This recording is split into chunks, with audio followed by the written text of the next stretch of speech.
live in Majalengka.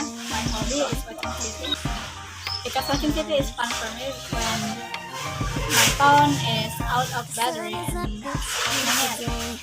And today I will tell you about how to make spaghetti.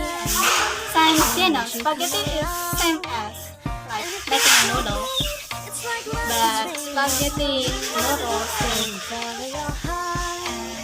usually spaghetti noodles are thick, so need to boiling egg for 2 minutes.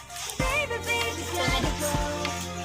And usually people is having cheese mozzarella, they can cook spaghetti and add cheese mozzarella like this.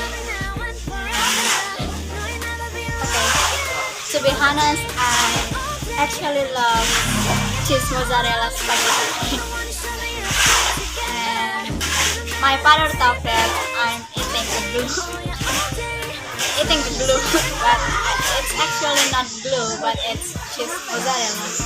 Because cheese mozzarella are melt when it's cooked.